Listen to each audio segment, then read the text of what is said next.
right, well, good afternoon. I'm Travis Goodman. I'm with the FDA Office of Partnerships. So welcome to the Manufacturer Food Alliance Food Protection Task Force pre-conference workshop.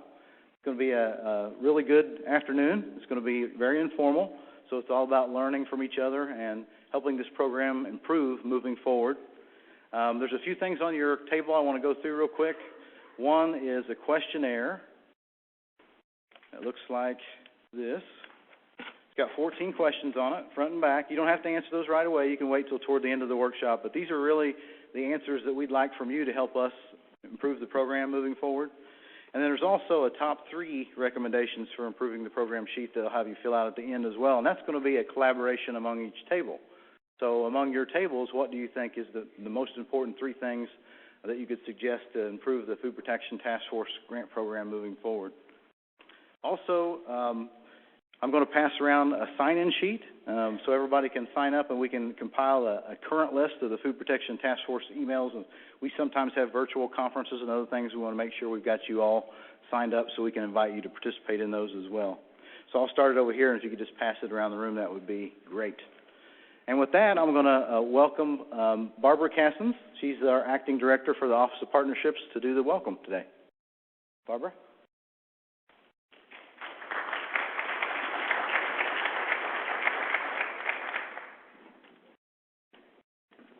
Thank you, Travis. Great to be here. Help me out. Louisville? Did I get close? I'm working on this a little bit. Pop quiz before we start with the welcome. How do we know this is not an FDA-only sponsored meeting? Why? You get some food, you get some candy, right? Maybe some sodas, coffee. That's how we know. Keep these things straight. I'm glad to be here. I'm planning to be here for the entire session. I think that this is an important topic, and I want to talk a little bit about Food Protection Task Force and where we're taking them in the future. And I know Travis is going to be a big promoter of this as well.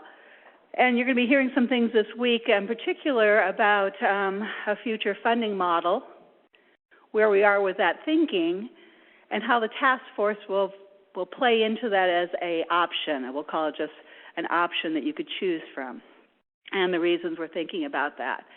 But I think importantly, we're going to support the Food Protection Task Force in a number of ways, and the Office of Partnerships has put in a new reorganization, a model that should grow us to about 70 people when we're done. Of course, it's part of the ORA realignment, so it needs to go through approval.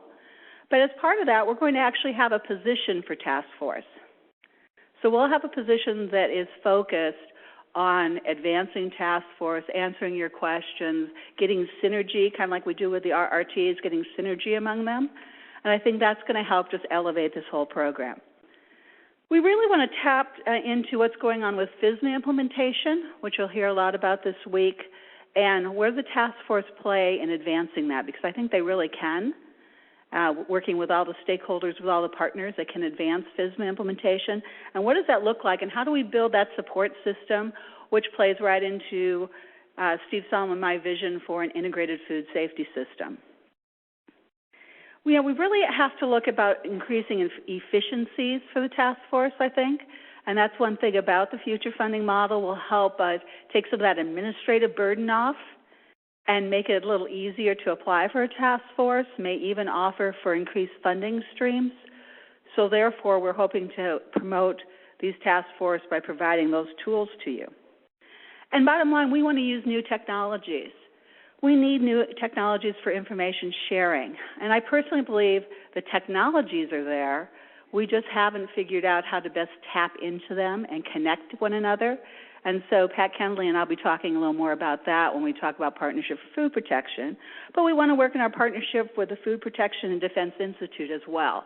How do we start bringing that all together? So these are the thinkings we have going on right now. I hope you enjoy the programs, and I want to talk a little bit about connecting the dots. And John Sproul is here from our integration staff for Office Partnerships. He knows they've been charged with the best thing I can say is called connecting the dots. We have FSMA, we have PFP, we have task force, we have all these things happening, and I don't think they're happening necessarily in silos, but they're happening, but they're not overlaying and getting that synergy and those energies together to make us as most efficient as possible.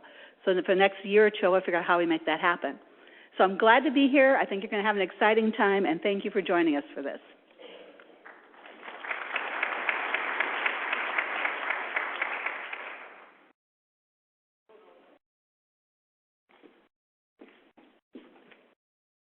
Good afternoon, everybody.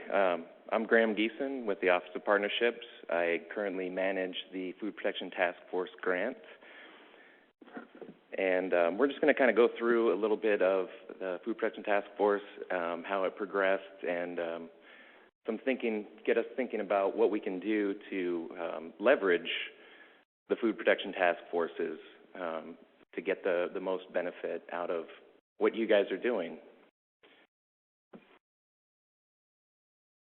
So, Food Protection Task Force Conference Grant Program, it was created in the year 2000. Any Conan O'Brien fans? All right. So in 2005, in collaboration with the CDC, we announced the availability of funding. It was announced at $7,000, and that was contingent upon continued funding from CDC as well as the FDA. So in 2008, FDA took over full responsibility for the Food Protection Task Force grants, and we had to bring the awards down to $5,000. So that may make a little more sense now, and people are kind of wondering why it dropped back down. So in 2009, the program, originally when it was developed, it was for state food protection task forces. That was the main focus. In 2009, it was expanded to include state governments, which is already there, federally recognized tribal governments, and cities and townships, township governments, which, interesting enough, by expanding that, we actually had a couple of grantees that were from cities managing food protection task forces. So it's not just something that we did to expand the eligibility, it was actually utilized. There is a current gap with tribal governments, and so as we're going through this process, if you guys have a good relationship with your tribal governments, this may be a way to engage them with food protection task forces and try to get them on board with the program, food protection task forces, and kind of focusing on that.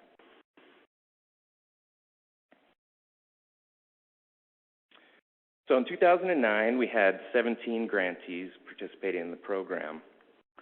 In 2011, we hit our peak participation at 26 different food protection task forces. Around that time, there were some, as Barbara alluded to, there were some changes in how the funds could be used, and we ended up losing some food protection task forces from the grant program. Some of you found different ways to fund your food protection task forces, and the need wasn't there to have to rely on a grant program. So kudos for that, for everybody that was able to make it work.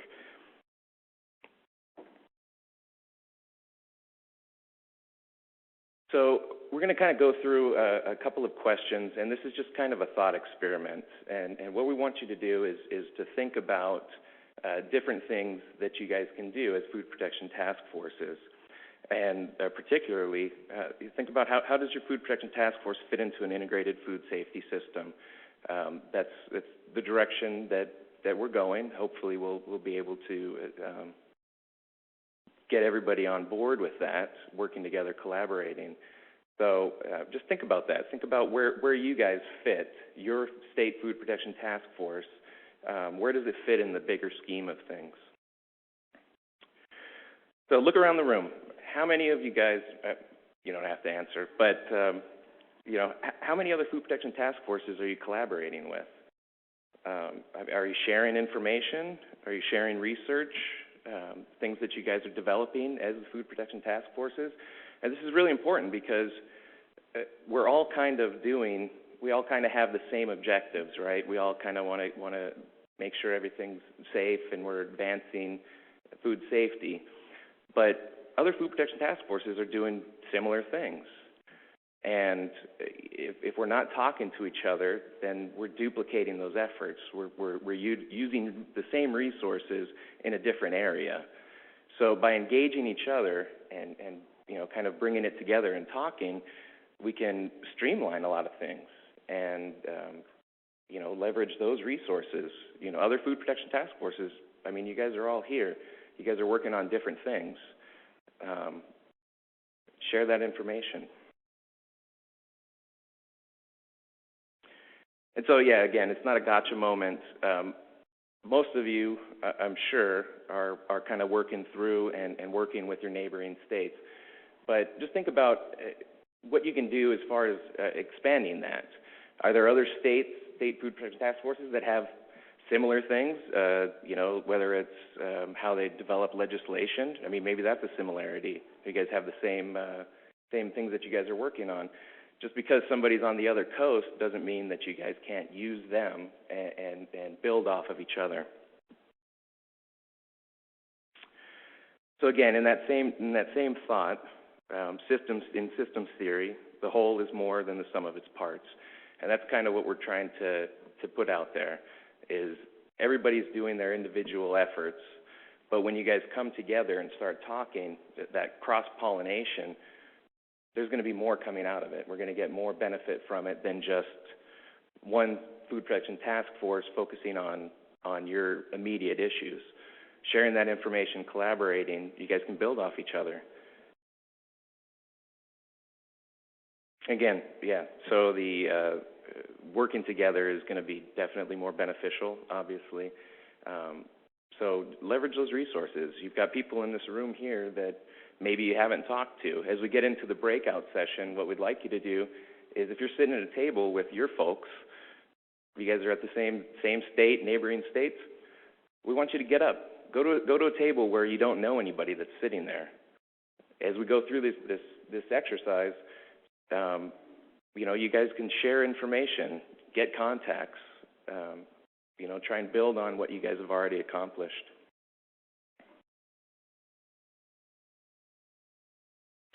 So again, as Barbara alluded to, food protection task forces are it's just a really great thing, and we're starting to see that, and we realize from the federal side how important it is and what you guys are doing. And we need that information. We need to be involved as well, so that we can kind of bring it all together as a larger piece. So, your food protection task force, are you guys involving state liaisons, the local districts? And for state liaisons that are here, are you engaging the food protection task forces in your states? We need to have this communication. We need to build off of each other. You guys are developing critical tools. You guys are putting information out there, and we also need to be involved with that to capitalize on your efforts and to help further your efforts as well. So integrated food safety system, mutual reliance, these are all things that we talk about as far as FDA, and you guys embody that. So when we go through this, what kind of things can you do to maximize the efforts towards an integrated food safety system and mutual reliance? And these are all critical things. This is the direction that we're going. And what information can you provide to the agency that fosters this collaboration? And this isn't just extended to only our grantees for the food protection task forces. You guys are doing a lot of things. We only have 16 food protection task forces under the grant program. And the efforts that you guys are making, we want to tap into that.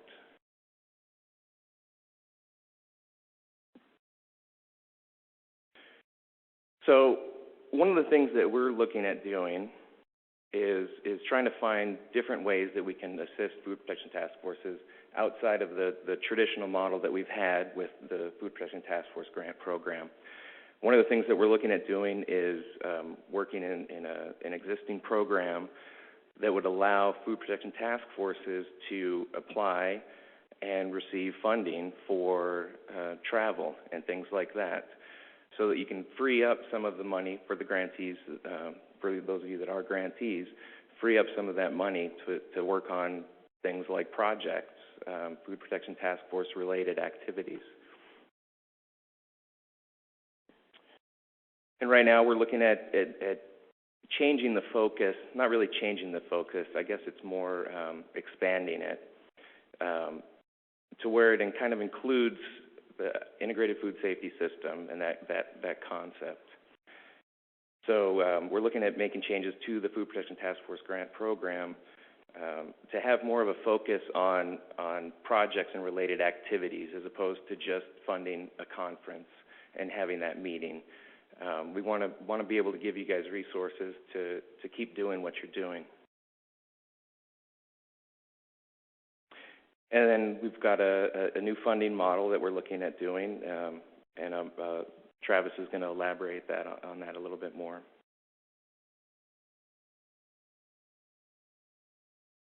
So again, the caveat is that these are all things that we're looking at doing.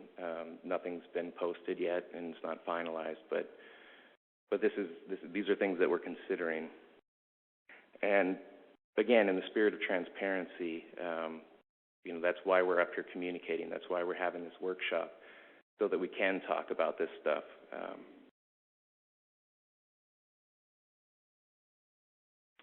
So here are a couple of comments that I've received through the program that I thought were kind of embodied what we're looking at. So emphasis is placed on fostering communication and cooperation between various state, local food regulatory agencies.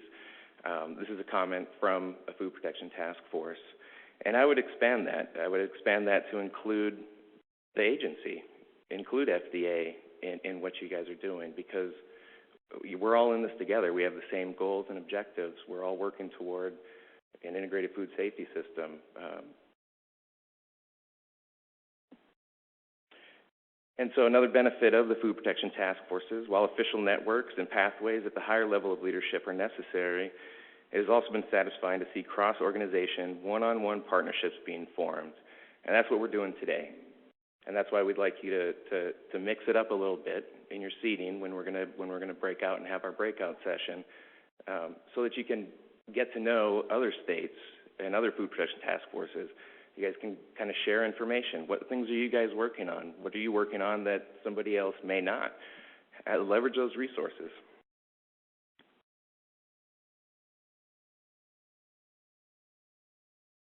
So food protection task forces are a key component in implementing an integrated food safety system and establishing the concept of mutual reliance. As Barbara had mentioned, it's critical. You guys are the ones that are out there doing the work, doing the research, communicating with your industry, communicating with your local health departments. So how can your food protection task force assist in meeting these objectives and goals? Keep that in mind as we go through the breakout session. It's bigger than just each state or each area. We're all in this together. And what information can you provide the agency to initiate critical dialogue and points of consideration? Again, we're having this so that we can actually talk and have an open discussion and hear what your thoughts are and what you guys are doing.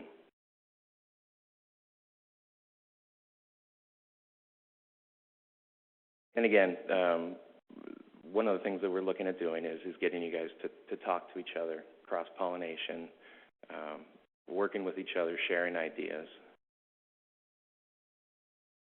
So with that, I'm going to bring up Travis Goodman, and he's going to expound on some of the stuff that we just talked about.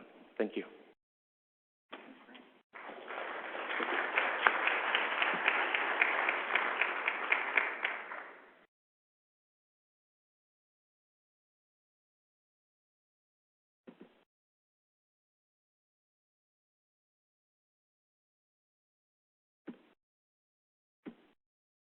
Okay. So I think one of the things we're going to focus on today, like Graham said, is, collaborating with each other across states, not just in a single state, but also on program improvement, how we can help you do that and how we can all share information better. Graham mentioned that we're changing the program up. One of the things we're doing is we're going to put the next funding opportunity announcement out as an R18 grant, and it was an R13 grant. And with the R13 grant, you're tied more closely with the funds had to be related to a meeting, a workshop. I think with the R18 is more of a research-focused grant, so you could still support those things, but in addition, you could do more projects and activity work between your regulatory partners, your academic and industry partners. So that would give you a little more leeway. So I think that's a good change. We've got a new future funding model I'll talk more about here in a minute and show you the schematic and how the task forces are proposed to fit into that. Barbara mentioned that we're going to have a new task force liaison and OP. So unlike me, which my other duties as assigned keep expanding, we can have somebody focus on the task forces from OP and help you, say you want to line up a speaker at your next meeting to talk about FSMA, preventive controls. That person can help you get the right person to do that once we bring them on board. It's still got to be approved, but that's the intent. So I think those are all good things that are in the works. We've got a lot of new technology to leverage, like we've talked about. Eric's going to talk more about that in a minute, and I'll show you some screenshots. But I've been working on this since Joe Reardon put me on it in 2010, so going on 5 years. And we've came a long way since we started with building the websites, both on the public side and the secure side. And we want to, really take time to work with everybody while we're all together at the Alliance meeting this week. We thought it would be a good time to have this workshop and have everybody have a chance to get to know other states and what you're working on in each state. And so maybe we can save some of that redundancy and share information, cross-pollinate between the states. So we need your input today. That's the bottom line. We're going to have you fill out the questionnaires, but we're going to go even farther than that. We're going to talk through some of these things. We're going to have some of the state food protection task forces give you updates on where they're at in their states with their activities and hopefully provoke some thought moving forward. So the current setup under the R13, like I mentioned, is to hold a meeting, workshop. Has a certain focus usually. Sometimes you just, I've been to a lot of different state food protection task forces meetings. Fortunately, I've been invited to present at a lot of them for FDA. So some of them just kind of a roundtable, updates from the members between food regulatory industry and academia. Others will focus more on, training, education, or exercises. Maybe a recall workshop with industry. I know they did that in Washington just last year, I believe. Or projects, are you working with your industry or academic partners on specific projects or research or something like that. Or passing legislation, building consensus behind the scenes within the Food Protection Task Force between government and industry before you get in front of the legislators, and an industry may oppose it. You can bring them in as your advocates for it instead of opposing it. So I think that's a beauty of the task forces as well. So improving information sharing, the websites and mobile apps, really excited about that. Get into that here in just a second. So just a snapshot of where we're at now. And Graham mentioned this, I think, before. So currently, we have FDA as 16 states that are under grant program with us. They have these are the states on the slide, the 16 states that currently receive the Food Protection Task Force grants. That's a $10,000 per year grant. You can apply from anywhere from 1 to 5 years in the past, but right now it's dwindling down to line with this future funding model we'll talk about in a minute. Websites, there's more states than we have grantees developing websites. We've got 20 states, the states that you see here, that are developing websites, which is great. And, we know that the states that are not the benefactors of grant are still our public health partners, so we want to support them as well. So this is one thing we've been able to do and leverage a cooperative agreement we have with the Food Protection and Defense Institute, and we continue to keep doing that moving forward. So the availability there is, you can build a public website to share information from your Food Protection Task Force to your stakeholders, industry, academia, even the public, your food regulatory partners. You can also do a secure website, and that's kind of like the FoodSHIELD websites. Behind the scenes, you've got a login where you can share documents, you can do webinars, you can do all these things behind the scenes in a secure website, or you can do both. You can do a public website, a secure website for your task force. Also, we have some states, and some of them we're going to talk about today, that are piloting mobile applications, which I think is definitely the wave of the future, where you could download your mobile app and send out, notifications to everybody through your smartphones of things that are going on. Maybe there's a boil water order, maybe there's a licensing issue, and you send it to all your licensed establishments, so that kind of technology. And Eric will talk more about that in a little bit. How many states in here have a food protection task force? See, quite a few. How many have a website? How many's doing a website? Yeah, you. Great, great. So we intend to leverage this technology moving forward to kind of build a task force community. And I'll talk and kind of show you and give you some of our current ideas, and we want to get your input about that moving forward. So we want to improve that information sharing for you within your state, with your own stakeholders, from state to state, which is what we're going to focus on in the workshop today, and from state to FDA as we get information back from you all, our grantees and our public health partners. So we've got a website developed that Eric's working on for us. We call it the FDA OP homepage for the task forces that I'll show you a screenshot of here in a minute. And what we'd like to do is get more people sharing information on their sites to roll up to that homepage. So, if Indiana wants to know when Kentucky's task force meeting is going to be, they could put that in the calendaring function, and then that would roll up to the homepage. So we would know, and then you could log on to our homepage at OP, and you could see where everybody else's meetings, what dates they are, maybe what they're working on, those kinds of things, and collaborate in this virtual community. So here is the homepage shot of the OP homepage, and there's some rolling pictures. You can put up to 4 pictures that kind of roll across the screen on these, and the state task force websites are the same way. This is just one of the 4 pictures I think we've got that roll across on this. You can see there's some tabs at the top, and a lot of this will be linked to FDA information, but we're going to have some sharing options too, where things will roll up to the calendar and to events. And that's more when you look at this page, the states page. So this is a hover map. So the idea would be you could take your mouse and hover over any state and click it, and anything they've shared would roll up, and you'd be able to link directly to their website. And then also you could go and see on this homepage like what date their next meeting was, or maybe what projects they're working on, that kind of information. So we're still working with Eric to build this out, but that's where we want to go moving forward. We also get a lot of questions at FDA about, internally about, when's Colorado task force's next meeting, or what are they working on? Sometimes we know, sometimes we don't know, but this would really help us connect a lot better. This is just a screenshot of one of the public-facing secure websites. It's Vermont. Liz and Worsing and her bunch in Vermont, I don't know if Liz is in here, but they've done a great job of really keeping this, the content current on this. They set it up, and Eric will build these to tailored to meet your needs and the needs of your task force, with the tabs and the information that's shared and the RSS feeds that link into it and all those types of things.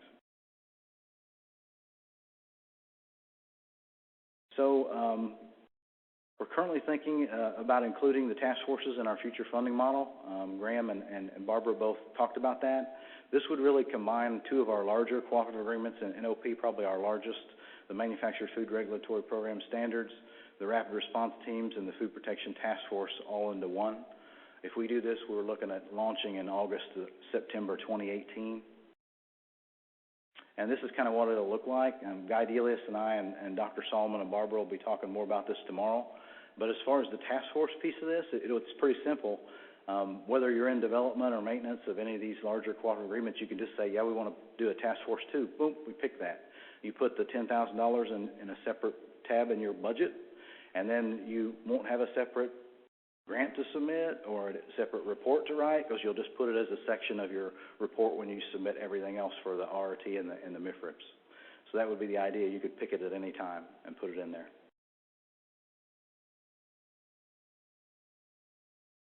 So we really need your input to improve the program. Ask questions during this workshop of each other and provide your input.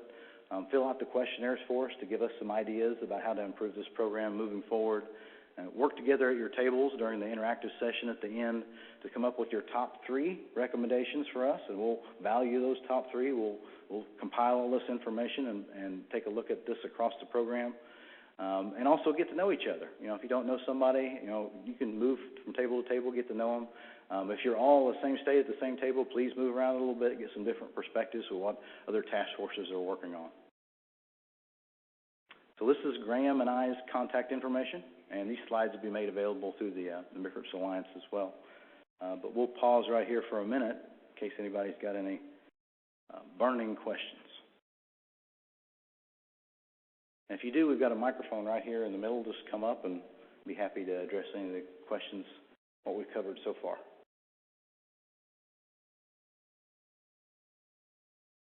All right. Everybody's either wore out already from the Alliance or they're shy, one of the two.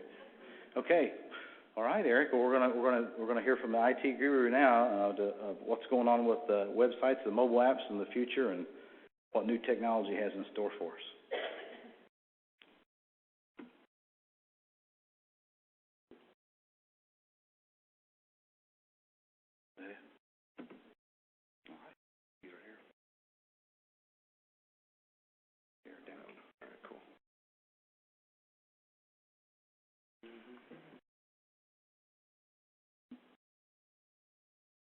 All right. Thank you very much, Travis. Did a great lead-in for some of the things I'm going to talk about here today.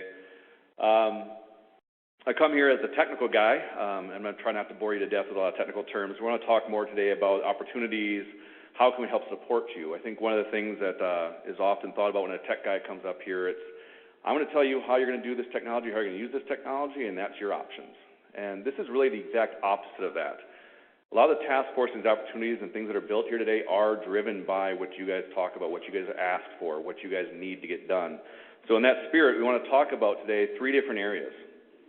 First is the website, the public websites that Travis has referenced. We're going to talk about what that secure portal is and what that means. And we're going to talk about the mobile applications and the opportunities there. I know the task forces have there's a lot of things that go on that make it difficult to kind of make decisions sometimes to move forward on some of these websites. I spent a lot of time when I'm at hockey, waiting for my kids to get done, trying to figure out how can I help solve some of these problems for you guys. And one of the first ones on the websites is how do we make it easier for you to do updates to the website? How do we make it easier for you to share information, even though you might have some policies at your state that say what information you can and cannot share? What we're doing right now to help work with you guys on that effort is we are continuing to upgrade the website. So this is just an ongoing endeavor that we do to make sure we're using good and new technology for you. But knowing that you guys really are not going to become webmasters, you don't want to be me. You're really going to probably want to have somebody help you update websites. You're only doing it once a month, once every 6 months. So we've added support mechanisms in place to help you so that we're not relying on you guys to retain information for 6 months about how to log in and click a few buttons and put content in, because that's really not your specialty. What we're focused on right now is addressing content and strategic goals for your task forces. So not, I want to build some technology or build some IT for the fun of it and it makes me feel good. It is what are we going to do to create content and create opportunities for you to share information that really benefit your end goals? How can we help support your mission at the task force? And in that vein, how can we update content management, make it more automated so you don't have to touch it as often? Travis referenced the idea that as information is posted, it can automatically update your website. How can we help you do that? How can we work with you to find resources that will help you make your websites look real fresh? And then how can we solve those sticky points? I've been involved in a lot of meetings that were non-technical at all, just sitting down with task force and saying, what are your challenges? What are the things that are kind of roadblocks for you that we can help use the website for, the secure portal, the mobile app? How can we help you get over those humps? And they're more about strategic sessions, listening about what the mission is that you're trying to accomplish and seeing if there's a fit, that maybe we can apply a little something here, a little something there to make it happen. I'm going to talk about a lot of features and things that are going on here today, but if you think about it, it's more like this is a bunch of ingredients. I'm simply trying to figure out how to make a recipe so we can actually make something that works for you. So make sure that when you talk with us, if you have a question, send us the information, send us the question, because you'll be surprised how many ingredients we've got hanging out here that we didn't even talk about. So we did some new designs in the last year. One of the constant challenges we have is dealing with compliance and new browsers and new rules for all the states coming out. We do spend a lot of time making sure that your sites look updated and fresh and work really well. And so we've updated the website designs for Minnesota, Iowa, Michigan, and Georgia. And we're right now working on Washington to get them rolled out to the new design. I'll show that in a few seconds here. What our goal is to make sure that when people look at your content, we can't assume they're on laptops now. A lot of people are on mobile devices. They're on tablets. They're on the go. We want to ensure that people are able to consume your information. If you spend time figuring out this content, making decisions that this belongs on the site, and ask us to put it up there, we want to make sure that the users can get that. And so that's why we continually go through this process of upgrading and keeping things moving forward. And we really wanted to extend the idea. Travis had shown the Vermont website that was kind of looked like a slice of Vermont, so to speak. We've continued to expand that to make sure that the websites can match a branding capability that's required from your state, something to just make sure it looks really nice and modern and reflects your look and feel. So really, the websites, when you look at them, that's not how it has to be. It's just one of a bunch of options that were decided on for each task force. So we look at Georgia here, their homepage. We've got, and I would, Stone Mountain, I think. Am I right? No, I don't remember. Wow, okay, sorry to put you on the spot. So Georgia, Minnesota, we've got look and feel here again, colors and images are different. Michigan here, with the cow in the background and blueberries and content on the homepage. So everybody's kind of chosen a different route and how to lay out their sites. But the key issue, again, is no matter what phone or whatever tablet or whatever desktop we're using, that we will be able to access these websites. So what are the sites being used for right now? So it's great to say we've got designs and I'm here to help and all that good stuff, but some ideas of what's actually being done is that we're creating video libraries. So one of the task forces actually created videos that are in English, Spanish, and Chinese that are now available on their website to be consumed by anybody on any device to make sure they can kind of keep up on what's going on. And, that's kind of an opportunity that there's videos being created. Do other task forces know about that? How do we help task forces know that these things exist and can borrow, beg, and steal from these different websites? Some task forces use it for meetings documentation, standing agendas, the need to put out agendas, meeting minutes, handouts that happen in the meeting so they're there for reference in the past. Some task forces using seminar and training resources repositories. So let's say you had a workshop that you guys hosted and you have a whole bunch of handouts and PowerPoints that were presented during that workshop. You need a place to put it that people can find it. It's a great use to put it on your website, for the task force website, because we can make it look really pretty and it can stream it so you can look at it online. You can download the PowerPoints, do whatever you want to do. One of the things we heard was, I'm on the go, I've got my phone, I got my tablet, I don't have PowerPoint. So we made the website say if you're on a mobile device, it'll still show you the PowerPoint, you can work right through it. So it's really looking at trying to make sure that these things really work well for the people you were trying to reach. We have groups that are just using news feeds, that are creating news feeds and consuming news from FDA and USDA and populating their website.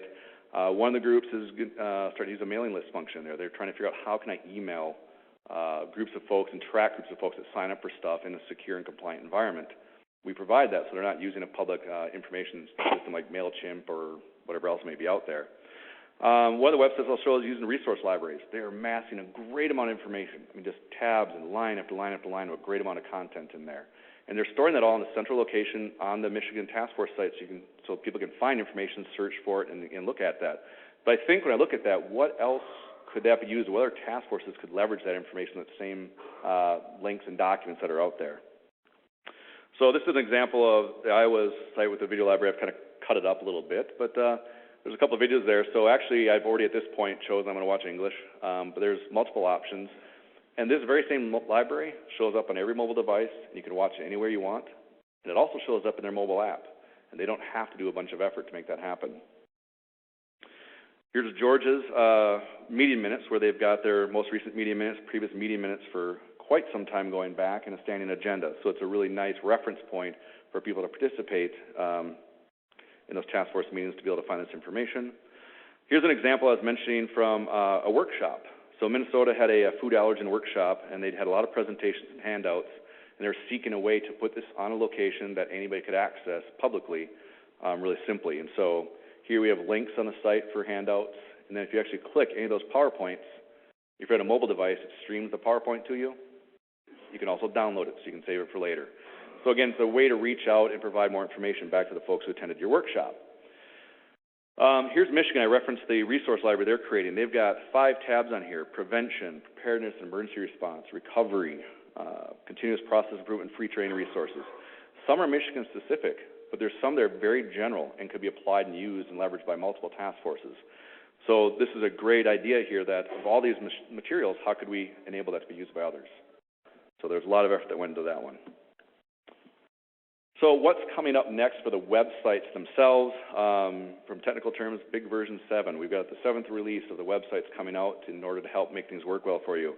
We focused on what you're telling us, is that we appreciate that you can do the support and put content on there for, but I want to learn it myself. And there's some folks who like to do the content, the websites themselves. We've gone back and tried to make it even simpler to edit, trying to get back to 1, 2, 3. If you can do it in 3 steps and get content on your website, we've succeeded. We're also trying to make sure it's really fast and easier for you to get in and out and do your work. And then some folks have asked us about doing data collection or forms, and I know surveys is a bad word, but the ability to do simple forms on a website, that's coming out to support that, but there's a really neat tool out of the portal that we're announced today that you guys might be able to leverage for gathering data. So again, just in summary, the challenge for us from data sharing perspective is how do we get information from each of your sites? How do we get calendar invites? How do we help you guys identify regional content that might be important to put in your task force that's not just, let's say, Minnesota specific, but maybe the upper Midwest region. And then really referencing that we can support doing monthly updates. If you don't have time, we'll show an address layer you can send your content to, and we'll put it up there for you. So again, we want to take that away as an issue. So last 2 things are some widgets and fun stuff. You want to think about content that could go on your websites. We actually have the ability for you to do slide casts or streaming PowerPoints, meaning it doesn't have to be just a link and a download. We can make your sites a little more interactive and keep people on a little more. We can actually enable image galleries. So if we want to do a bunch of photos of this event and put up everybody's wonderful photos from the event, you can do image galleries. Do basic polls and surveys, and you can do video galleries, and kind of what is it that we can do to help support you. The key thing to take away from this is all branded as your task force. It doesn't say FoodSHIELD, it doesn't say YouTube, it doesn't say any of that stuff. This exists on your secure environment for you guys to use. A little bit about video streaming, because we've had a lot of questions about this. A lot of people run into trouble sharing videos or accessing videos because they're out on YouTube or they're somewhere else. We have a service built into your secure portal that you can use for your website that actually takes in your video and converts it. So all you have to do is have the video, upload it, and it does all the work for you. Spits out a little piece of code for you, and now you have streaming video on your website. So I know you guys have spent a lot of money and a lot of time creating a lot of really great videos. And then if you find great videos, how do you get in your website? We've went and really attacked that problem in the last 4 months. And so I'm happy to talk about the idea that we can now give you videos and playlists. You can actually look at who's looking at it.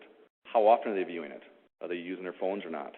So is this being effective for you sharing these videos? And I think that's a critical idea. We've put stuff up there, but how effective is it? And the key thing about this is it's trusted streaming. It's coming from a trusted environment, which is unlikely to be blocked. So we have the ability to help make that kind of cross that burden if you can't watch some of the videos. If you're able to get that video into our system, we can help make it work so it won't be blocked. So website support, how do we do it? The email address is up there, content@foodprotectiontaskforce.com. If you email that, we'll give you a case number, and what we'll end up doing is update content for you, upload files, throw meeting minutes in there, embed some videos for you. We have one task force that likes us to put in seasonal pictures, winter, spring, summer, fall, whatever that may be. We go ahead and take care of that for you because we understand that you guys took the time to get the content and need a hand to get it up there. We'll certainly do that. Turnaround time, though, varies by the type of effort. They're really simple. We can usually get to it in a day. Sometimes it takes a little longer. But again, the idea is that we'll go ahead and take care of that for you. So transitioning away from websites into the secure portal. So by hands, who's used FoodSHIELD here? So a good number of folks, or PetNet or any of those other derivatives. So everybody's really familiar with the idea of FoodSHIELD. And Travis referenced that there's actually a mini FoodSHIELD built in for each one of your task forces to leverage and use. It is for you guys, branded as yours. Everything you do in there looks like it's your task force, but it's the same exact engine under the hood. It's the same feature set that you can use. So how would I be able to use FoodSHIELD but to serve our purposes at the task force level? It is mobile accessible from any device, meaning that we have done a lot of effort over the last year to ensure that if you are on the road and you're on your phone and you need to access something in your secure portal, that you can do it. You can actually upload files. You can upload pictures and videos from your mobile device. And if you think about FoodSHIELD has its rules, it kind of works this way because we're trying to serve a very broad audience. In the task force context with your own FoodSHIELD, you can decide how you want things to work. How do people get invited? What does the invite say? What rules when people upload? Who can upload what? Those are all customizations that we can provide for you, so this actually operates like your own individual environment. And the changes you make will affect just your portal. What's really powerful, if you think about 4 or 5 task forces all inside the secure portal, so you're able to share and work together, we now have a very private and secure information sharing environment for you to share information across your task forces that doesn't exist on the public website, that doesn't, Google can't find it. It's all behind that firewall for you. So the secure portals are a really important thing, and we've started launching new secure portals. Every task force, whether you know it or not, has one. All we need to do to get it going is a list of invites. So we'd like to talk to you guys. If you have that opportunity to talk about having a portal, we definitely want to get it set up for you. There are some new tools that we've developed or are releasing very shortly that are here to help some of the common use cases we're hearing that they'd like to have help with. Alerts Manager, which I know will be talked about in the speed session tomorrow, where you guys can come around and talk to us about individual things. The Alerts Manager was the ability to send out alerts, not to people inside your portal, but to external stakeholders, to the public. Boil alerts, Travis had mentioned as an idea. The ability to send out alerts via email, text message, picture message, audio, and text to audio. So you can, in 3 steps, upload a spreadsheet and fire out alerts. So that's a pretty cool tool if you're kind of working on how do we actually do some of those kind of alerting mechanisms. Task Manager, been asked for years, and I finally had some time to put the Task Manager together. The idea that I want to do some work here, but inside the portal there's no way to track. If we put a document up where we said we're going to work on this, there's no real way to say here's when this is due and here's who needs to do it. So we've built a Task Manager into the system now that has the ability to set up projects, assign tasks and subtasks to people, and then remind you when they're due. You can use all the tools of the portal around it. Have virtual meetings. You can share documents. You can share videos. You can do all sorts of stuff around those tasks. The key issue is helping you organize what that workload is to meet that goal or that mission, whatever that may be. Event Manager is something else that we've gotten a lot of requests for task force and state, saying we need a secure way to host registrations for whether it's an online meeting, whether it's an in-person meeting like this. How do we get registration to happen? Typically, previously, it was you had to contact me and I'd find one of my staff and hunt them down and say, here, you must build this for each group. And now we've made this be a dynamic tool that you guys can actually sign up and say, here's all the things that are going to happen for this event. And create it, and then get a little piece of code, you drop onto your public website or ask us to do it. You can now have registrations on any website. It doesn't even have to be a task force website. You could actually drop it on the agency site if they were to allow you to do so. But the idea, again, is giving you tools to help you kind of get across some of those barriers. The Training Manager in of itself is really about how do you kind of track, say, I need somebody to go take a series of these videos, some online videos, I want to make sure they've done them. You can actually register that and say, here you go, and track who's taken which videos when, and then get a little certificate of completion when they're done. So it's not a learning management system. It's not intended to replace other tools you're using, but it's intended to be some lightweight tool to help you track, have people watch these series of videos or something online. And the Simple Survey Manager, if you ever participated in the Farm Toolkit assessment or retail risk, large 300-question surveys online, those are really complex, intelligent questionnaires that our system can do. The question was, how do I just gather data? I only want 10 or 12 questions asked, and I want to make sure it's uniform.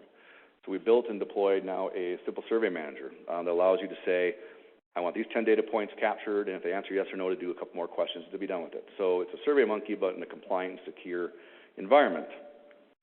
And in that idea, if I want to actually capture data in the field, there's a use case I'll talk about in a minute, but to actually be able to get video, images from mobile devices right into the portal without tethering and connecting cords and doing everything else.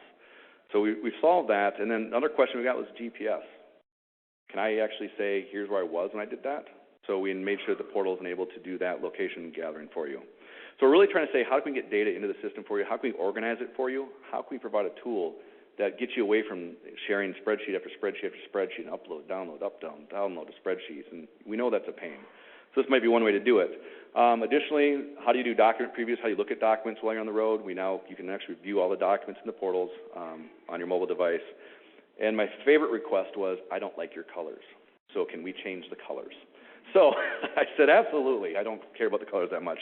So the ability for you to actually customize how the work groups look, to make it more mobile friendly, to change the color scheme to match whatever you're doing, and turn on and off your own features. I don't need alerts. I don't need webinars, but I need documents and video galleries. Just turn those on and off on your own.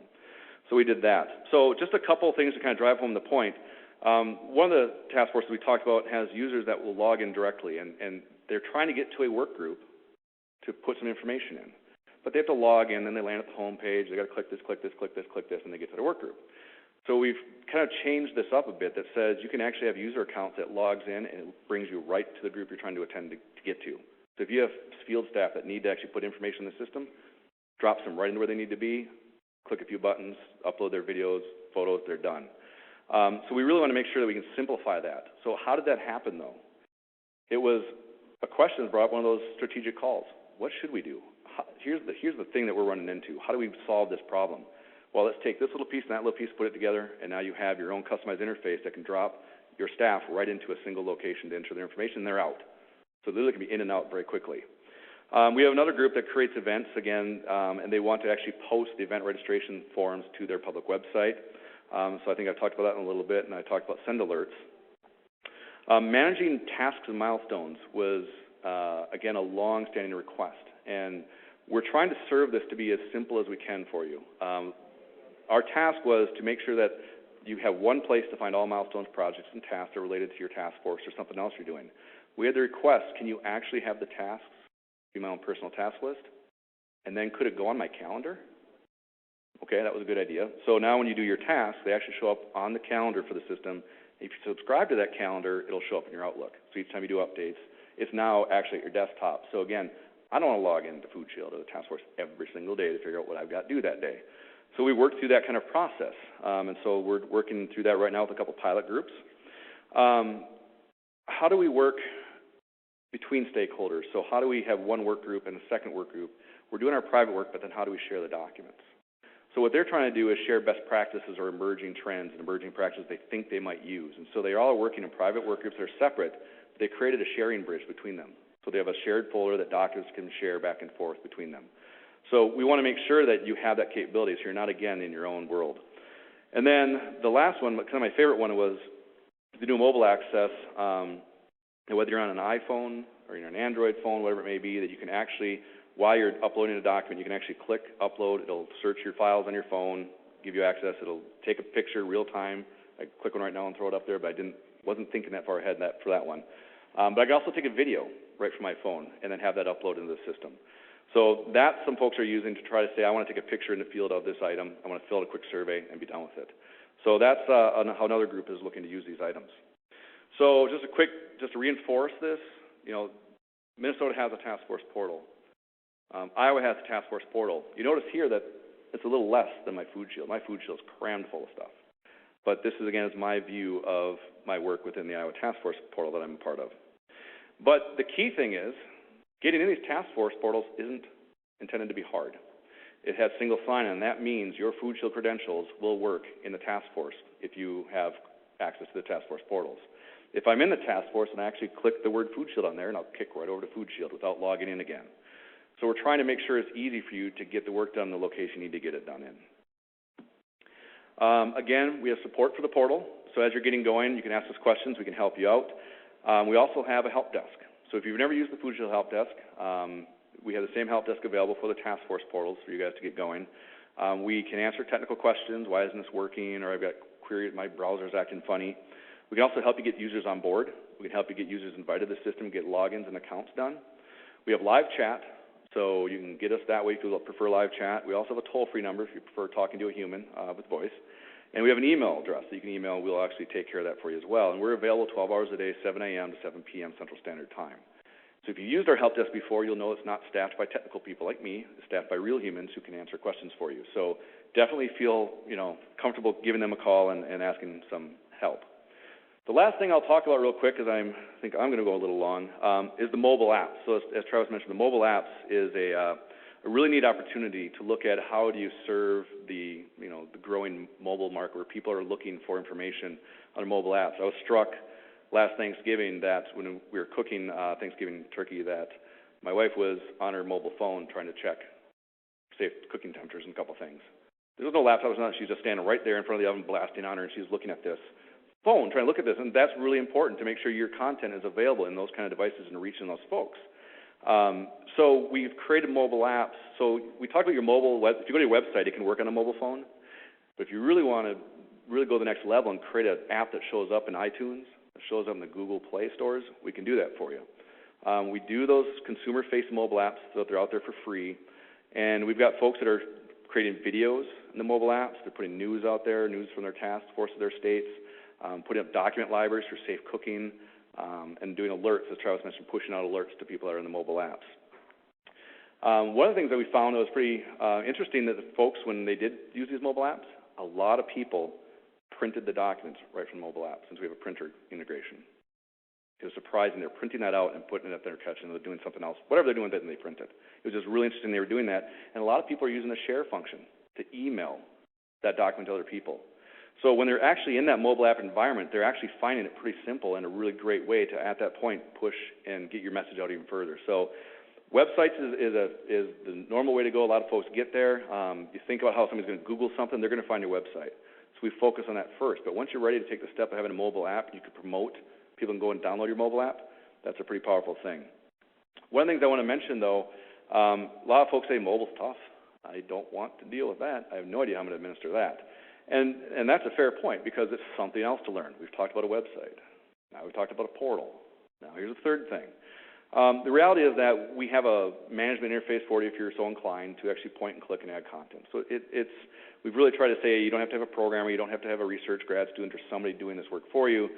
You can learn it if you want, or you can use us, the support service. We can post new content. They'll show up in your mobile app. The nice thing to do is that we will then kind of format it stuff so that it shows up on your website and your mobile app simultaneously. So people don't have to download updates to their mobile app. They don't have to do any of that stuff. They actually get the content real time, and we only have to manage one piece of your content. So definitely look to us for how you can do that because we would like to talk about how to reduce that burden for you. And we're seeking use cases, these mobile apps. We've talked about sharing videos and documents and libraries and resource and educational materials. But we had the question of, well, how can I just push out an alert to everybody who's using this? Well, that's a feature of mobile apps, so we can do that. What other ideas do you have for a mobile app? What would you do if you had access to a team that can give you a mobile app in the App Store? It's a tricky question, but it's one worth exploring because we found from that effort, we found a lot of really neat things to do on the websites themselves. So sometimes kind of not thinking about a website only, thinking about what do my users need, or the people I'm trying to reach, what do they need? It's a really interesting exercise. So here's a couple screenshots of the Iowa, let's see here, mobile device, their home screen here. So you can see there's a library button there at the bottom, with videos for their video library. And in fact, the mobile apps are, the inspections one links back to another inspection system for Iowa. So the mobile apps are actually really flexible. We can actually show videos and documents. We can actually link you to other systems that maybe your staff wants to use. So maybe you're intending this mobile app to be more of a staff-based one than out for general public. Minnesota's back there, unfortunately, ran out of screen real estate. They've got news and blogs and things like that, and then there's Georgia as well. So these mobile apps, just like the website, are intended to be customized, designed to look like you. I don't have any interest in them looking like Task Force or FoodSHIELD or anything else. So we'll work with you on the actual design perspective too, and when it actually is broadcast in the store, it's going to be as your Task Force name. So it's going to look like your stuff. So to contact us, one thing I wanted to mention too is the question I got asked recently quite a few times over the holidays was, thanks, but how? So what I'm doing is creating a bunch of quick casts that show you how to do like little video snippets of how to do certain things.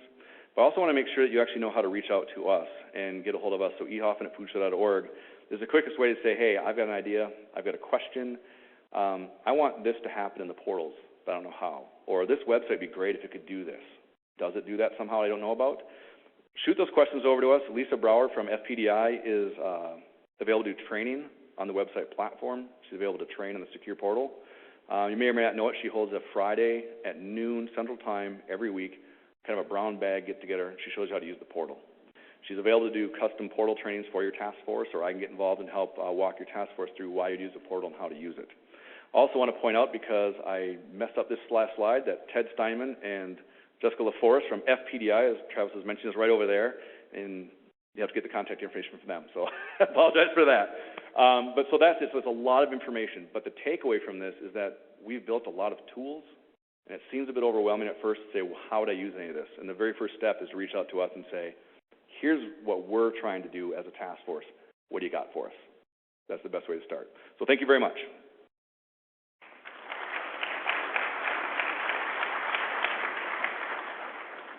Any questions? Wait a minute, Eric. Oh, that's right. Try to sneak away. This on? Yeah. Any questions for Eric?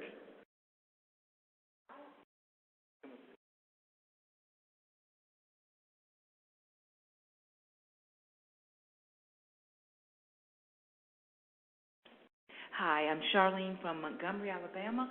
Have you had issues connecting with other IT programs and trying to bring yours in to use? Did that make sense? In reference to like the mobile app pointing? Yeah, exactly. Because just hearing you thinking about what we have to go through with our IT to be able to allow our email addresses related with the state to be used somewhere else, there would have to be permission given to you to do that. Yeah, I think that's one of those case-by-case issues to look at because each state has very different rules for us. Yeah. In the instance, what we did there is we're just linking to that tool to the state, so they didn't care. It's just linking to it from inside the mobile app as a convenience to the staff members. So they just click that button and they're there. Everything else is the same for their IT staff, so on that side for the state, so that was no issue. We have had questions or issues with email addresses specifically, and spam and firewall and those things. And so we've dealt with individual IT departments as needed and had discussions with them, show them what we're doing, and it's usually been fine. Okay. But that's not a guarantee. We're working with these different departments. So. Thank you. Yep.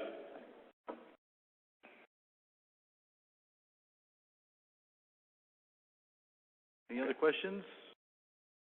I want to encourage everybody, if you're interested in building a website and you haven't, well, we have the FPDI folks here, Eric, Ted, and Jessica, to be sure and see them during the workshop or after. All right, thanks, Eric. Appreciate it.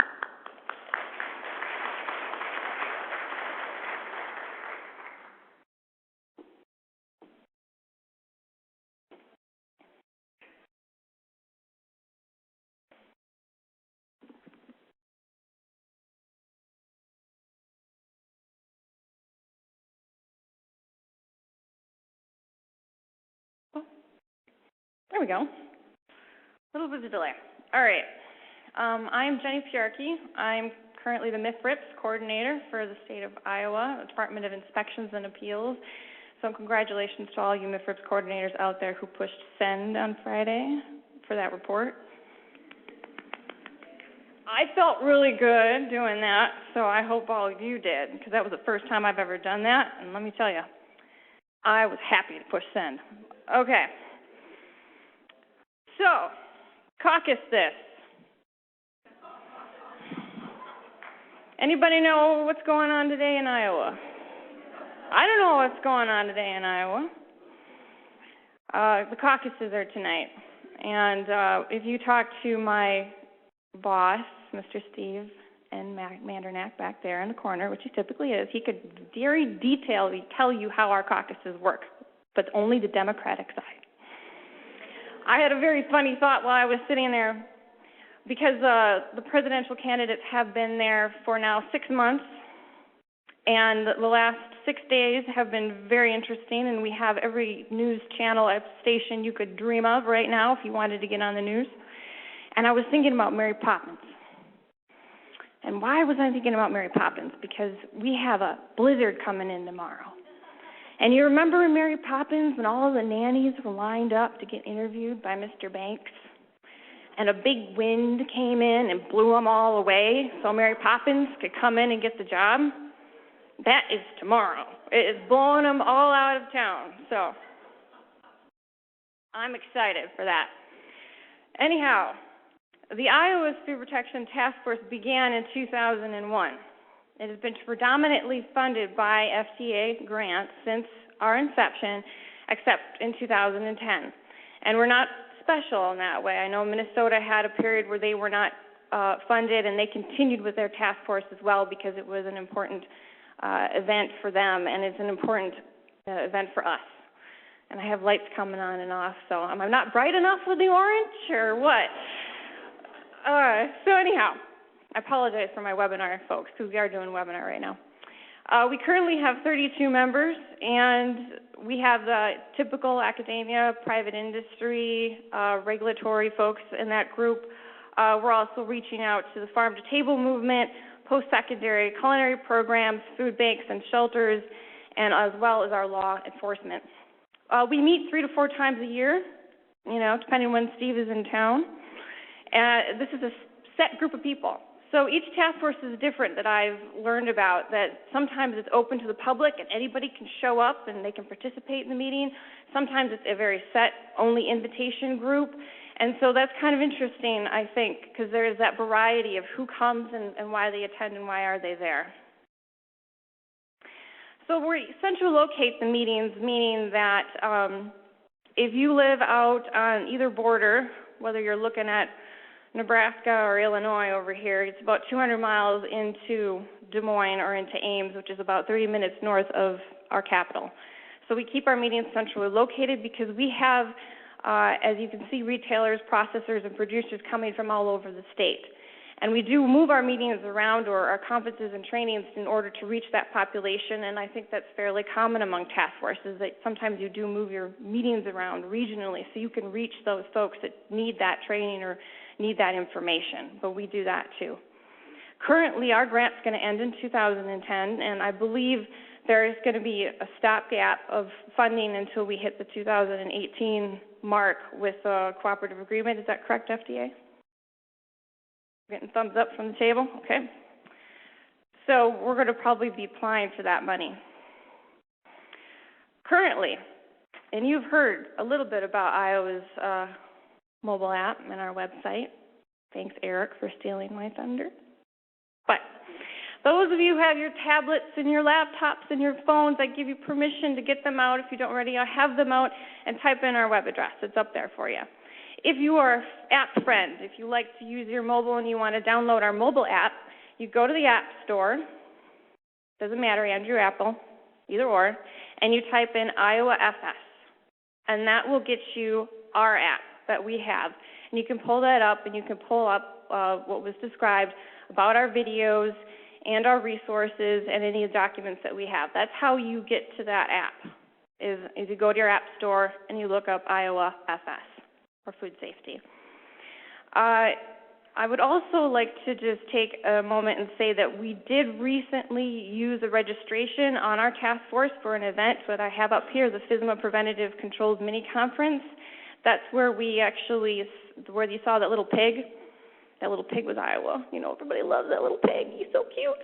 So we changed the pig. We took the pig down for a little while, gave him rest, and we put up the registration for this conference, and we made it static. So people, when they came to the website, they saw the information for this particular meeting, and they saw where they could register, where the meeting was being held, who was going to attend, and get the agenda. So in case anyone was thinking about doing that, we did do that. The two events that we just currently had in November, one was our task force, and we talked about whole genome sequencing because we just got a new whole genome sequencer for our laboratory, so we were educating our community on that. And also, of course, we had the FSMA preventive controls mini conference, and we did human and animal food. And the human side, we had Steve Warren come.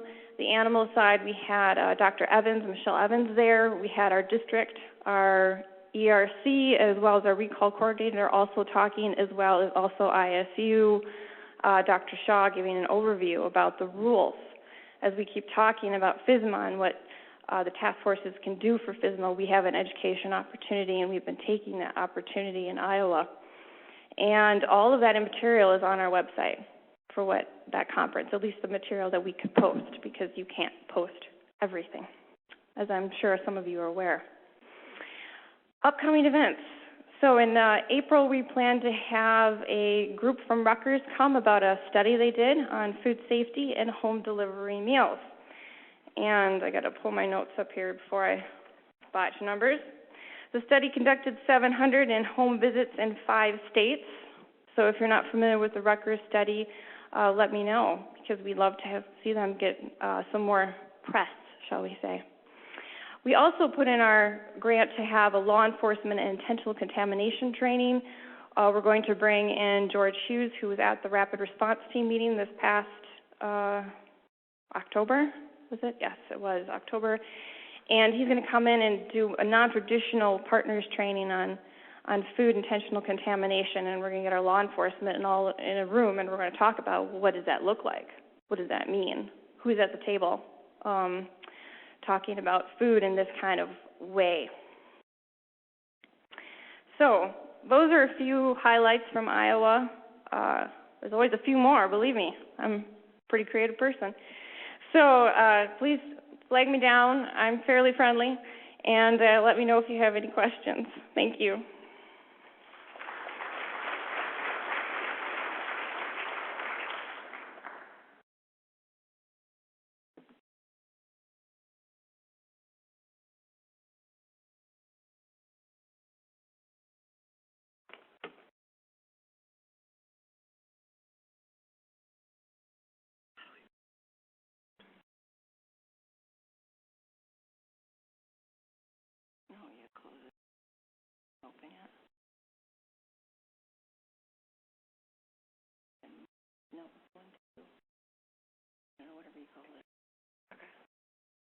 Thanks.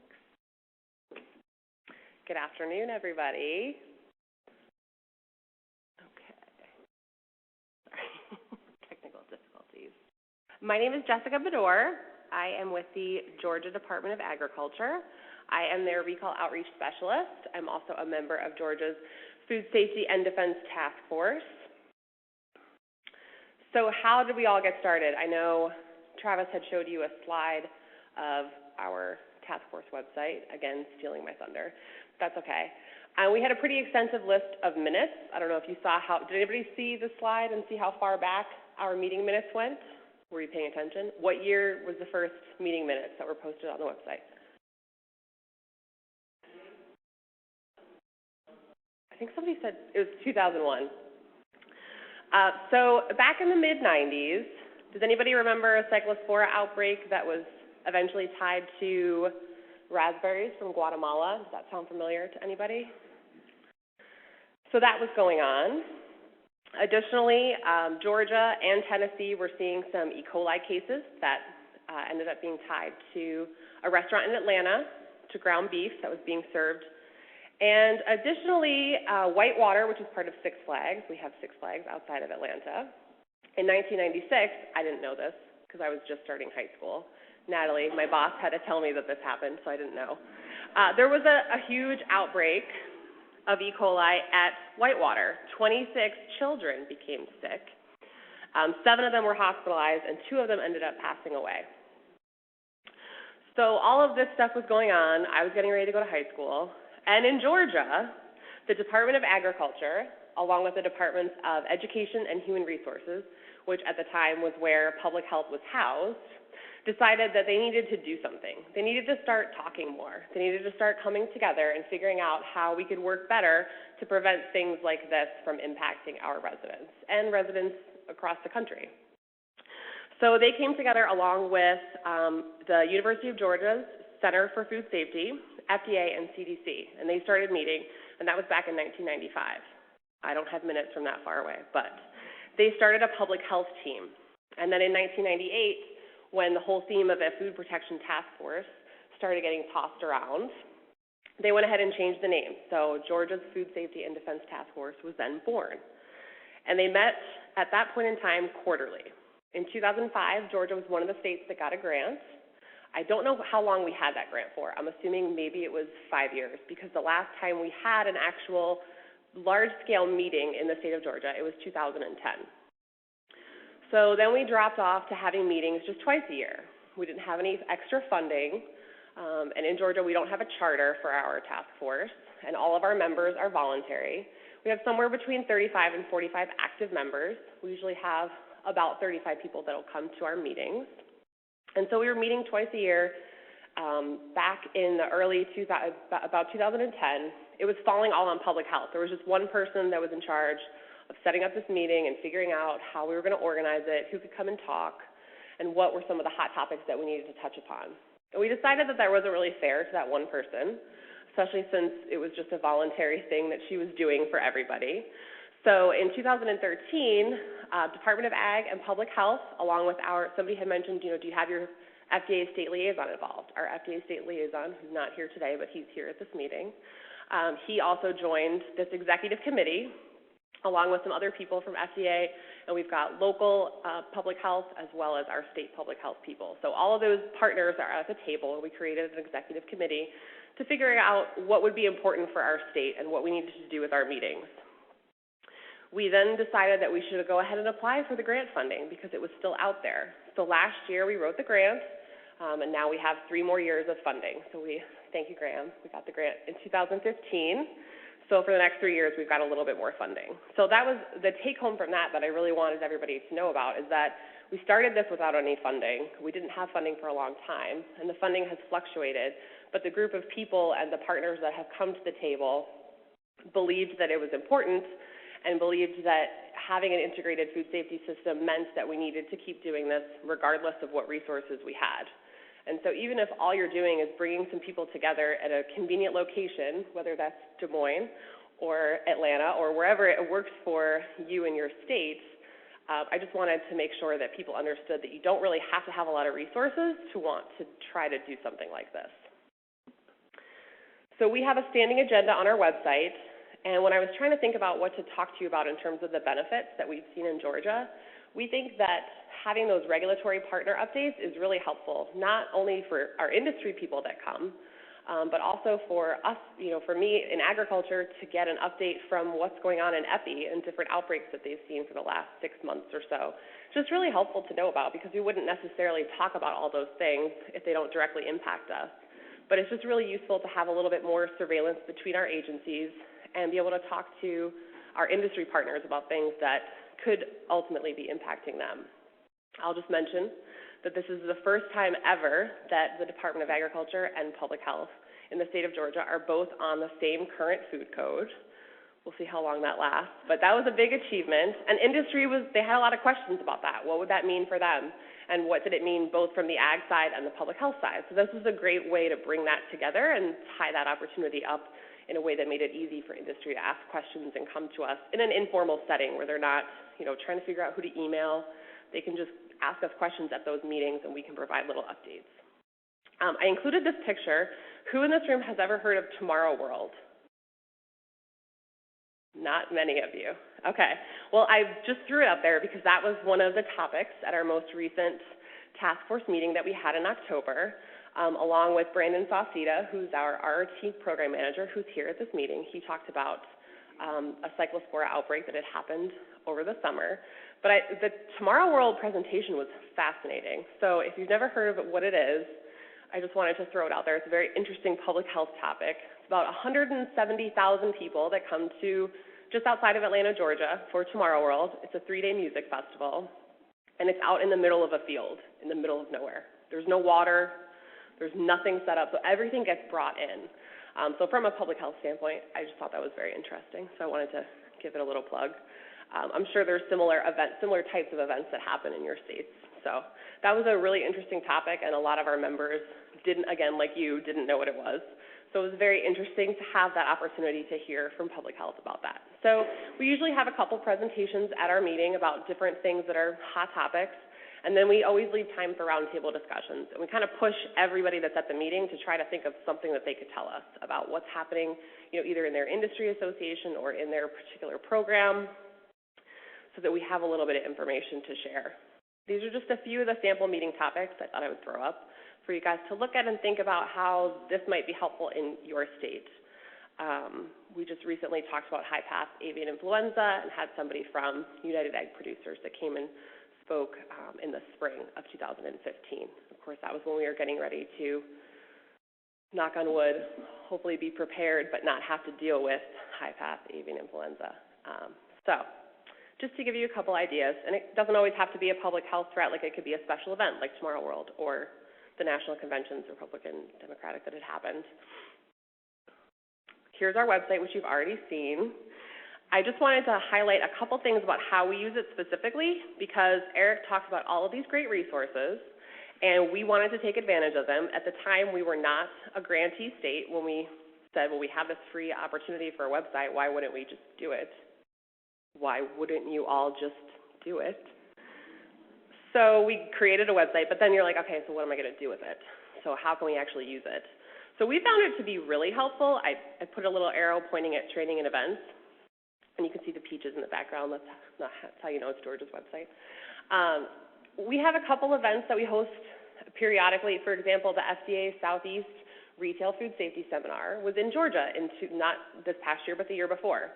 And so there's not really one agency that's in charge of that event from a planning standpoint. You have multiple people trying to help coordinate that. We were involved with it from ag and public health. And then we had our FDA partners. But they didn't have an easy way to go ahead and set up registration and have all the event information. So we put all that on this website here. So it's just one way that we've used it. We've also used it to think about resources. And I love how, was it Michigan?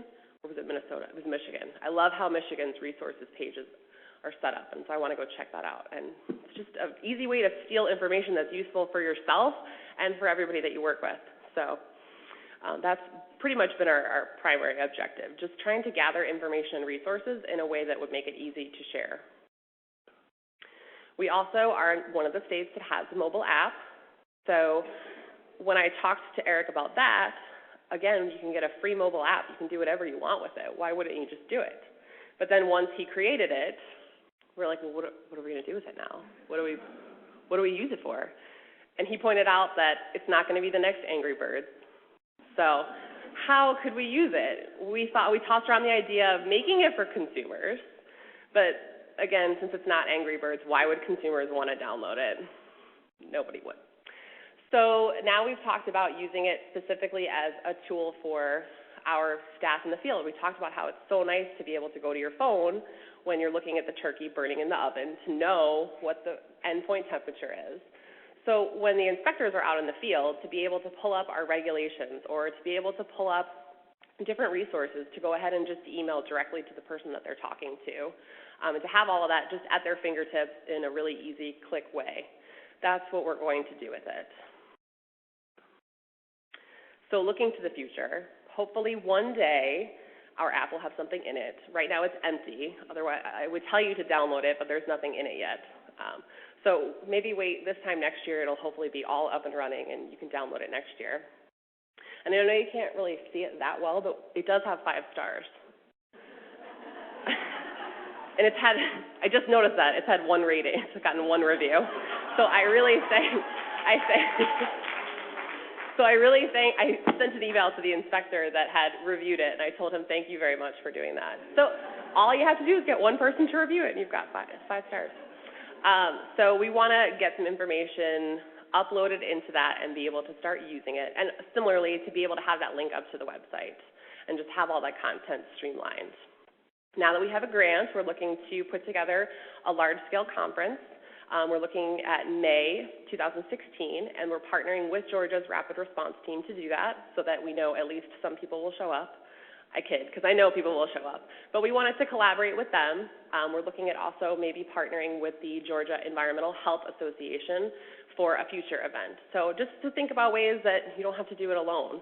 Why would we come to a meeting for the MIFRP Alliance group to talk about the standards and not take advantage of the opportunity to all be together? So to try to tack on meetings like that together, I think is a really great way, because people are already there and we don't always have the travel funds to come to meeting after meeting after meeting. So to be able to do that, and also to maybe partner with some other task forces. Tennessee does a big annual event as well. South Carolina has their quarterly meetings, which I want to come and attend at some point soon. And I've had an opportunity to attend Minnesota's and one of Tennessee's. So to be able to go to those other meetings and just meet those other people and see what they're doing. And we also are going to use the grant to attend some national events, such as the Association of Food and Drug Officials Conference coming up at the end of June. So I will leave you with that, and I thank you for the opportunity to tell you a little bit about what we have been doing in Georgia. Thanks.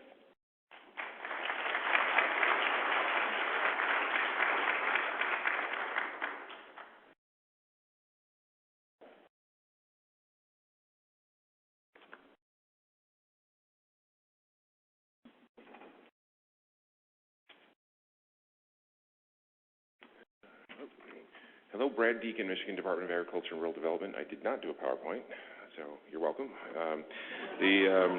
Just a little bit of history from Michigan is that our Food Safety Alliance basically started 20 years ago when we had a cider outbreak, and industry, public health, Food and Ag said we better get together and have some meetings, and then we had one, and then people thought we should probably do this a little more often.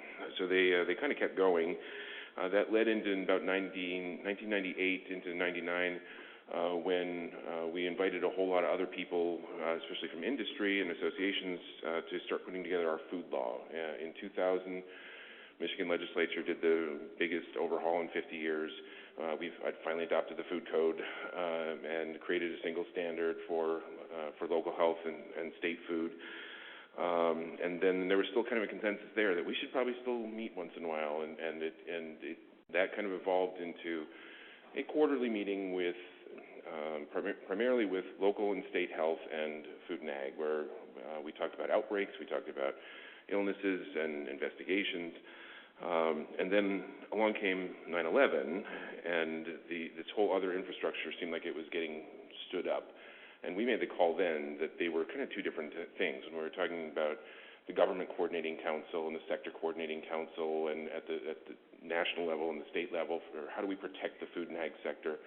And it was a lot of those discussions about critical infrastructure and key resources, and lots of homeland security, and lots of homeland security money, and lots of law enforcement folks. And so we kind of evolved to have two different groups that sometimes had some similar issues, but we're kind of going in parallel directions. In 2003, during the blackout, we had another big post-blackout, we had another big spiking activity because that's when we had local health departments in adjoining counties giving different advice about whether restaurants could stay open or not, and our restaurant association blew gaskets and said this is something that we can and need to fix. That resulted in the emergency action plans that we developed that then ended up going to the Conference for Food Protection and have been sort of modified and shared around. So our Food Safety Alliance has had some ebbs and flows, and as they've sometimes pursued resources, we did have some public health preparedness dollars from the CDC via our state health partner to do some of this printing, to do some of these other activities. And on the food defense side, we kind of initially were, how do we come up with plans? What are the security plans? And really not so much talking about the food safety side of things, but really talking about security, protection, defense. Our industry told us that they would prefer two-thirds of a day meetings as opposed to quarterly half days. On the Michigan Food and Agriculture Protection and Defense Working Group, which does not form an acronym, and that was by my design.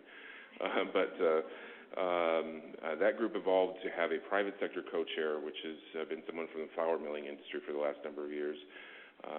He's helpful because has kind of very much grounded in reality. He also said no more than one half of the meeting should ever be public sector people talking.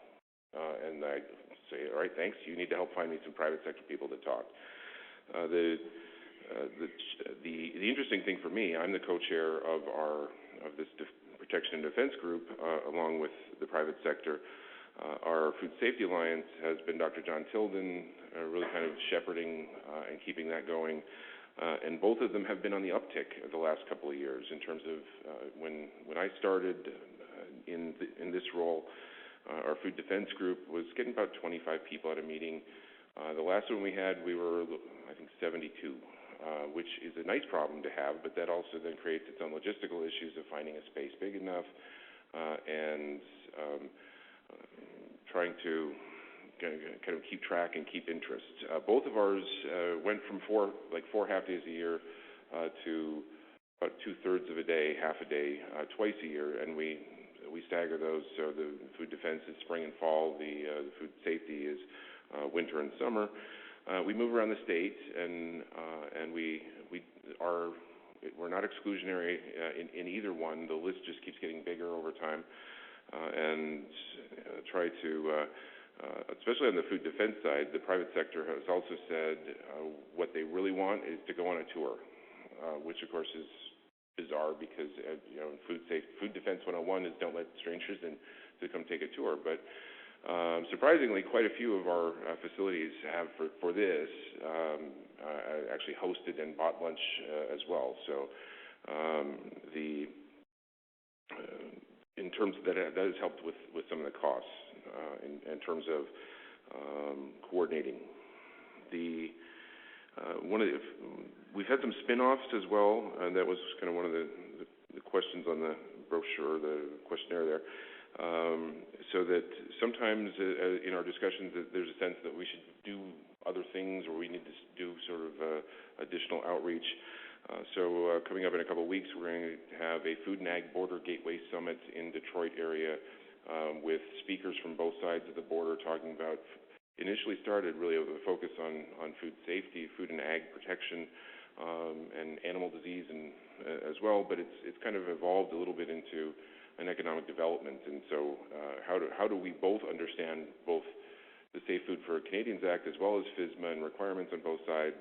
How do we get our Customs and Border Protection counterparts from both sides of the border, really kind of talking about food and ag issues for a day that brings together public health, law enforcement, food and ag, transportation infrastructure, as well in kind of a unique event where all those disciplines are not usually attending the same conferences. We kind of use our distribution list. We did a food fraud, a tabletop exercise, or some of the other exercises that we've done. We can kind of send it both. We do have some certainly overlapping membership. From a logistical standpoint, we do have two different distribution lists, which is a little bit of a pain, and we're trying to figure out how to better use technology to do that. The question in terms of FDA, Detroit District has a standing offer to present anytime they want to. As FSMA has been an issue that our stakeholders coming to these meetings have wanted updates on, and sometimes FDA has updates that they can share, and then we recognize as a regulatory agency there are times when we can't talk about what we're promulgating in the middle of the promulgation either. So at times we've been able to attract private sector or other people who are following and tracking this, who are able to kind of give their views from a kind of a charge that our director has shared is that these need to be sessions where it's not just information sharing, that there need to be networking, and they kind of lend themselves very nicely to that. It's sometimes pretty hard to get everybody back, from breaks, which I always think is a good thing, because there's so much talking and networking and exchanging of business cards. In terms of turnout, the Food Safety Alliance, it really depends on sort of on what the agenda is and what the speakers they're bringing, but they've had anywhere from 40 to 120 people at a meeting over the last few years. Food and Ag Defense has been in the 50 to 70 range.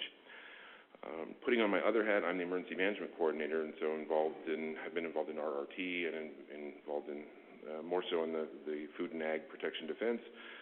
My other hat, I'm the Director of Legal Affairs for us. And one of the challenges that I felt like I should mention is some of the people who come and speak at our conference do not necessarily want their PowerPoints as public records. So that's something that I'm certainly aware of, because if I take it, then it is a public record, and I would have to disclose it. So and so that making sure that we keep that in mind, and then from both a legal and a FOIA, Freedom of Information Act or Sunshine Act sort of provision, which is definitely on my mind, because we just got an enormous subpoena, and since we presented on that feed contamination at both of these events, we now have tons more records that we have to generate. So no good deed going unpunished. But that's a little take on Michigan, and both of our groups seem to be trending on the upward, which has been a nice thing over the last couple of years. So thanks.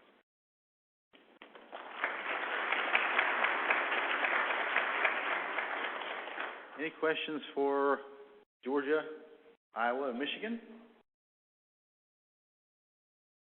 Okay, we're a little ahead of schedule. Let's take a 10-minute restroom break, be back, and then we'll do the interactive workshop. And we'll still get you out early. We're not holding anybody late today.